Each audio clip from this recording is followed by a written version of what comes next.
We can all go that quickly, and none of it's within our control. So we control our thoughts, our feelings, our beliefs, our decisions, and our actions, and that's it. And we don't even control the fucking results of our actions, no matter how well we perform them. Yeah. So it's pointless. It's understandable, but equally pointless getting upset about things that go wrong with your body or in your life. It's why the archer analogy is so fitting to these things. Yeah, absolutely. You know, I could get pissed off about being short, falling to bits, my limbs, you know, my joints and things, and autistic, but there'd be literally no point. All it would do is make me fucking miserable and change nothing. And it would focus me on my problems or my challenges and not any solutions. So I just don't do it, and I encourage others not to do it. Those who follow us get better results. Those who don't, well, they wallow and languish and piss and moan and whine and gnash their teeth in the soggy biscuit circle joke of misery and despair on LinkedIn about how we're bullies and offensive and all the rest of it. You know, fucking face of concern, you know. Well, So, yeah. the more people try and focus on the things that they can't control, the more chaotic their life becomes, because there's so many external factors that are outside of their control that they let affect their thoughts, their beliefs, their actions, yada yada yada. It's no wonder most people are miserable. It's most wonder most people feel like they're drowning. If only there was an antidote to that chaos. If only. There is. There is. Funny, really. Shout out. No way.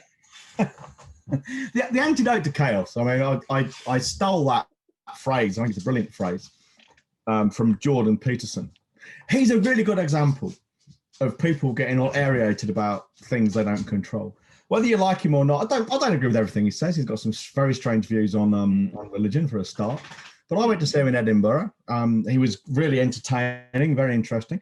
But then again, he disgraced himself when someone asked a question in the Q&A afterwards, and I thought, Jordan, you should just say, I don't know.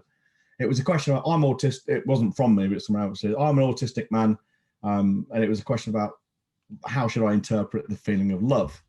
Well, I could write fucking books on it, being autistic myself. Peterson has no idea, but he insisted on trying to answer the question. And I said to Sarah at the time, I said, he should just shut up and say, I don't know.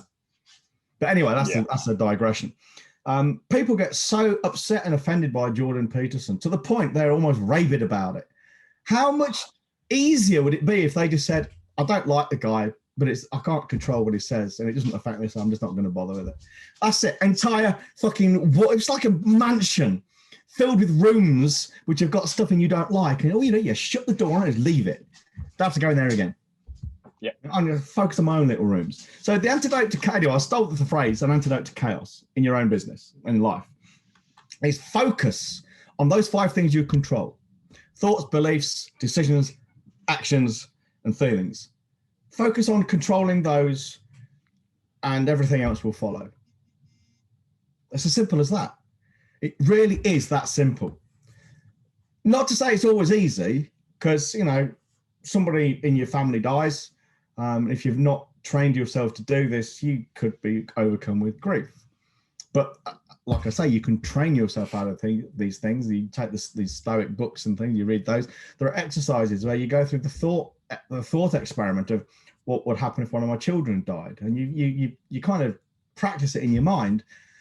So when these things do happen, you're kind of prepared for it.